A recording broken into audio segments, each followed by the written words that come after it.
Hey, good evening. It's the 26th of April 2020. My name's Jazz, and welcome to episode 1 of Jazzy-Bytes. This is what I'm hoping is going to become a series of video game related YouTube videos that are based around my love of video games. I'm going to be talking about retro games, going to be talking about modern games, going to be talking about systems, obscurities, peripherals. I'm going to be touching on a little bit of modding and emulation as well. You're going to have to bear with me. This is going to be a bit rough and raw to begin with. Like I said, it's my very first YouTube video. Hopefully the quality is going to improve over time. So, episode 1 is going to be based around a particular handheld that is close to my heart, the PlayStation Portable. So, let's get straight into it. Okay, so the PlayStation Portable was released in Japan December 12th, 2004, and then subsequently in Europe September the 1st, 2005. It sold over 80 million units in its lifetime. I've got two of the models here. I've got the PSP 3000 and the PSP Street. It's got I found that 3000 has got a lovely, lovely crisp screen. Back then, it does everything that you could want it to do. Played games and movies via the UMD format. Obviously, memory card capabilities as well, so that you could download and put movies on there. Had camera capabilities, e-readers, it's an MP3 player. Pretty cool looking piece of kit as well. Right, that's just a copy of Final Fantasy IV Collector's Edition that I've got in there. Right, let's have a closer look at the PSP Street. Now this is where things get interesting. I don't intend these videos to be a set of instructables, although never say never.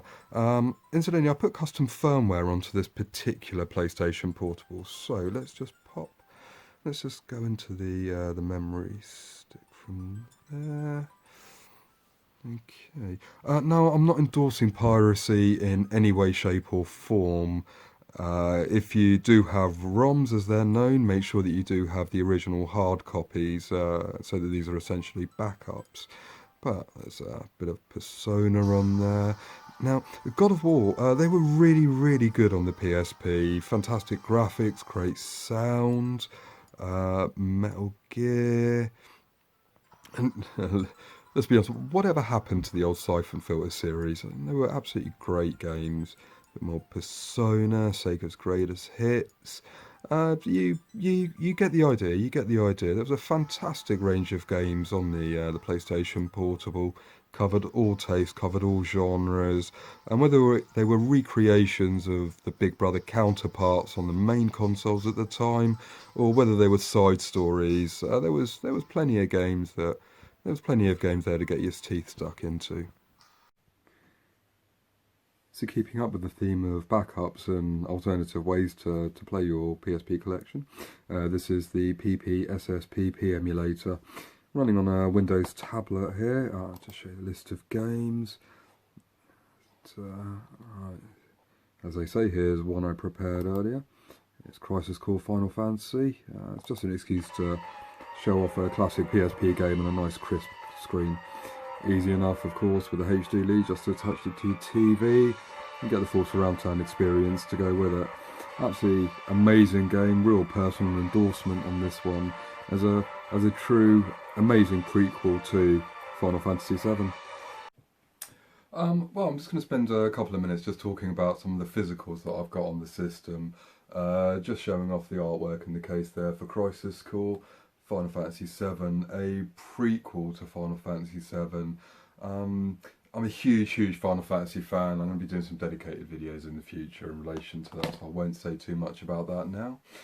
Interestingly, there were motion comics that were released on the PSP. I've got Metal Gear here and the Silent Hill experience. The Silent Hill experience offering a little bit more by way of soundtracks, trailers. As the name suggests, it's more of an experience. The absolute crown in my PSP game collection has absolutely got to be Final Fantasy IV Collector's Edition. Comes in an absolutely gorgeous arty type case.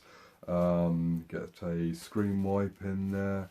You get the Final Fantasy art cards, which are, to be fair, quite common with Final Fantasy type releases.